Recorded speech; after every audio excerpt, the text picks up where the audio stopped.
Hello dear students. तो यहाँ पर फिर मैं आपके साथ हूँ बेटा एक अनदर वीडियो के साथ। Chapter 5 civics our national goals class 8। इसके पहले का वीडियो काफ़ी छोटा था और उसमें कुछ टेक्निकल प्रॉब्लम की वजह से वो अधूरा रह गया था। यहाँ पर हम अपना टॉपिक कंप्लीट करेंगे, कंटिन्यू करेंगे, वोटिंग एंड इट्स इम्पॉर्टेंस। तो हम वोटिंग के बारे में पढ़ रहे थे कि मतदान क्यों ज़रूरी है। ठीक है, तो बेटा वोटिंग जो होती है डेमोक्रेसी कंट्री में बहुत मायने रखती है। ठीक है, वोटर जो है एक बैलेट के थ्रू अपने रिप्रेजेंटेटिव को चुनता है, ये मैं आपको बता चुकी थी।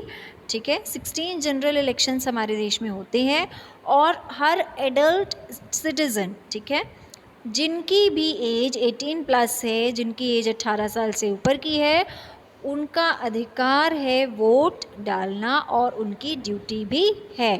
लेकिन कुछ सिटीजन्स हमारे देश के जो हैं वो वोट नहीं कर पाते हैं, वोट नहीं डालते हैं।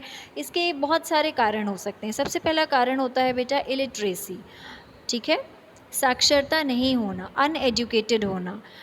जब लोगों को पता ही नहीं होगा, उन्हें वोटिंग के बारे में ही नहीं पता होगा कि वोट क्यों दिया जाता है, इसकी क्या इम्पोर्टेंस होती है, वोट ना देने से क्या हो सकता है, वोट देने से आपको क्या क्या फ़ायदे हैं। जब लोगों के अंदर ये जागरूकता नहीं होती है बेटा, तो वो वोट देने नहीं जा पाते हैं। ठीक है, और ये जागरूकता कब आती है? जब वो एजुकेशन प्राप्त करते हैं। ओके, तो ये सारी अगर जागरूकता लोगों में नहीं होगी तो वो वोट कैसे डालेंगे। ठीक है, वोट करना ना सिर्फ आपका मौलिक अधिकार है, बल्कि आपकी ड्यूटी भी है। ओके, वोट नहीं करने से बेटा आप एक ऐसे व्यक्ति को चुन लेते हैं जो आपके लिए सही नहीं है। ठीक है, क्योंकि एक एक वोट जो है इट काउंट्स, मायने रखता है, आपके लिए बेनिफिशियल है। तो इलेक्शन में क्या होता है बेटा कि जो वोटर होते हैं उन्हें कैंडिडेट्स में से अपने रिप्रेजेंटेटिव को चूज़ करना होता है।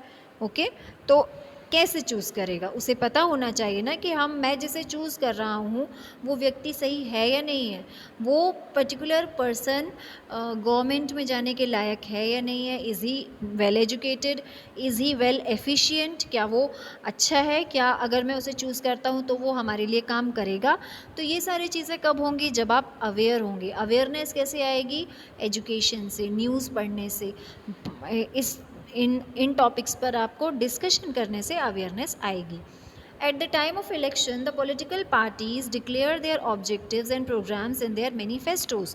इलेक्शन के दौरान क्या होता है बेटा, जो पॉलिटिकल पार्टीज़ होती हैं वो अपनी विशेषताएं, अपने फंक्शंस, अपने प्रोग्राम्स मैनिफेस्टोज़ में निकालती हैं। ठीक है, मतलब एक आप बोल सकते हैं पूरा एक रिटन डेटा निकालती हैं वो सारी चीज़ें कि उन्हें क्या क्या करना है, कितने कैंपेनिंग करने हैं, कहाँ कहाँ पर करनी है। Citizens should cast their votes in favor of those candidates who have faith in the unity and integrity of the nation and must be prepared for the protection of the public welfare. तो जो नागरिक होते हैं, citizens होते हैं, उन्हें उन्हीं व्यक्ति को वोट देना चाहिए जो एकता में विश्वास रखते हों, इंटीग्रिटी में विश्वास रखते हों, नेशन के लिए काम करें और आपको सुरक्षा दे सकें। ठीक है, voting based on the feelings of caste, religion and region weakens the democracy. आपको इस बेसिस पर वोट नहीं डालना है कि वो मेरी कास्ट का है तो मैंने उसे वोट देना है, मेरे रिलीजन का है तो मैंने उसे वोट देना है। नो, इन सारी चीज़ों से जो हमारी लोकतांत्रिक शक्ति है वो कमज़ोर पड़ती है। हमें ये सोच के वोट देना है कि क्या ये रिप्रेजेंटेटिव, क्या ये हमारा सही लीडर है, क्या इसके अंदर सारी लीडरशिप की क्वालिटीज़ हैं, और क्या अगर मैं इसे चुनती हूँ तो ये हमारे लिए काम कर पाएगा, इतना एफिशिएंट है ये सारी चीज़ें सोच करके हमें वोट डालनी चाहिए। आगे बढ़ते हैं हम अपने नेक्स्ट टॉपिक पर, फंडामेंटल राइट्स, आपके मौलिक अधिकार। तो हमारा जो कॉन्स्टिट्यूशन है, हमारा संविधान है, हमें कुछ अधिकार देता है, हमारे हमें जो ऐसे अधिकार जो हमसे कोई नहीं छीन सकता, और वो राइट्स किस लिए हैं? हमारे ओवरऑल डेवलपमेंट के लिए, एक पर्टिकुलर पर्सन के डेवलपमेंट के लिए। ठीक है, तो ये किसकी ड्यूटी है? ये स्टेट की ड्यूटी है, ये हमारे राष्ट्र की ड्यूटी है कि वो हमारे अधिकारों को सुरक्षित रखे। ठीक है, क्योंकि जैसे आपके अधिकारों का कोई हनन करता है, कोई आपके राइट्स नहीं इस्तेमाल करने देता है, तो आप कहाँ जाएंगे? आप जुडिशरी, आप न्याय प्रणाली में जाएंगे। ठीक है। अब आपके राइट्स का हनन कैसे होता है बेटे, जैसे कि आपने एक मूवी की टिकट खरीदी, ठीक है, आपने टिकट खरीद ली पैसे दे करके, अब आपको कोई मूवी देखने नहीं दे रहा है, तो वो क्या कर रहा है, आपका जो फंडामेंटल राइट है उसे डिस्ट्रॉय कर रहा है, उसे ख़राब कर रहा है, उसे ख़त्म कर रहा है। तो आप अपना राइट बचाने के लिए आप जुडिशरी जा सकते हैं, क्योंकि आपने तो लॉ के अकॉर्डिंग काम किया, आपने टिकट खरीदी और आपको मूवी देखने का पूरा राइट है, ठीक है। इस तरह से जो हमारे फंडामेंटल राइट्स हैं वो हमारी न्याय प्रणाली जो है, जुडिशरी सिस्टम जो है, उसे प्रोटेक्ट करता है, ठीक है। तो बेटा 6 फंडामेंटल अधिकार यहाँ पर हमें हमारा कॉन्स्टिट्यूशन ने दिए हुए हैं। राइट टू इक्वालिटी, समानता का अधिकार, आप किसी भी कॉलेज में किसी भी स्कूल में एजुकेशन ले सकते हैं फ़ीस भरने के बाद, ठीक है। देन राइट टू फ्रीडम, आज़ादी, आपको अभिव्यक्ति की व्यक्त करने की आज़ादी है, आप कुछ किसी के भी बारे में कुछ भी फीलिंग्स एक्सप्रेस कर सकते हैं। अब यहाँ पर ये पॉइंट आता है बेटा कि एक्सप्रेस करने का मतलब ये नहीं कि आप किसी को अपशब्द बोलो, गलत बोलो, नहीं, वहाँ आप ये बोलोगे तो यू विल बी रॉन्ग, ठीक है। देश में कुछ चल रहा है तो उसके बारे में आप अपनी फीलिंग्स जो है, अपनी सोच विचार जो है शेयर कर सकते हैं सबके साथ, ठीक है। आज हमारे पास सोशल मीडिया में हम कितनी सारी चीज़ें शेयर करते हैं, ट्विटर है, इंस्टाग्राम है, फेसबुक है, इन सारी चीज़ों पर आप अपना जो जो सोच है, आपकी गवर्नमेंट ने अगर आपके लिए कुछ किया है, अगर आपको पसंद आ रहा है तो आप उसे शेयर कर सकते हैं, नहीं पसंद आ रहा है तो आप उसे शेयर कर सकते हैं, but in a respective manner. Right against exploitation, आपका थर्ड फंडामेंटल राइट, कोई आपको प्रताड़ित नहीं कर सकता है। अगर आपको कोई प्रताड़ित करता है तो आप उसे सहन करने की बजाय आपको उसके अगेंस्ट जाना चाहिए, ठीक है। Right to freedom of religion, Bharat देश में रहते हुए आप किसी भी रिलीजन को फॉलो कर सकते हैं, किसी भी रिलीजन को अपना सकते हैं, कोई बाउंडेशन नहीं है। कल्चरल एजुकेशनल राइट, शिक्षा प्राप्त करना आपका मौलिक अधिकार है और किसी भी बच्चे से ये अधिकार नहीं छीना जा सकता।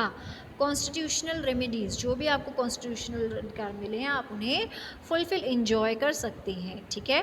Now it is the duty of every citizen to follow the fundamental duties along with the fundamental rights provided to all citizen by the institution।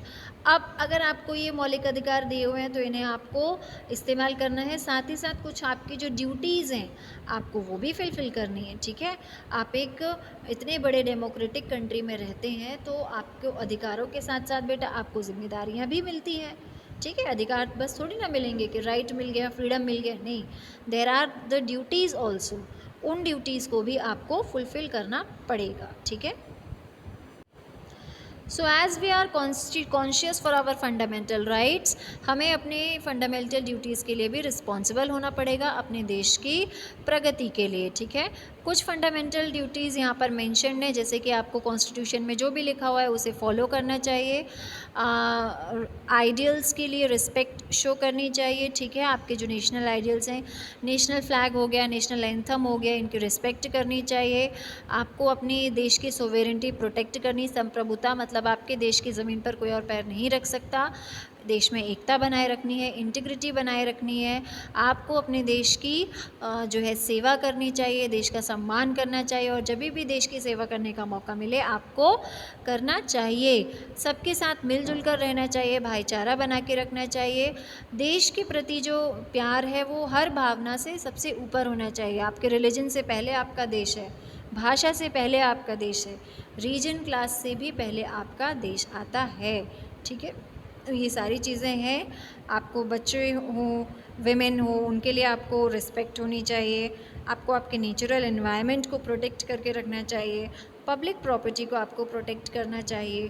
तो ये सारी कुछ हमारी ड्यूटीज़ हैं जो हर सिटीज़न को फॉलो करनी चाहिए। ओके बेटा, तो ये वीडियो मैं यहीं पर एंड कर रही हूँ। नेक्स्ट वीडियो में हम पढ़ेंगे ह्यूमन राइट्स के बारे में। So thank you everyone.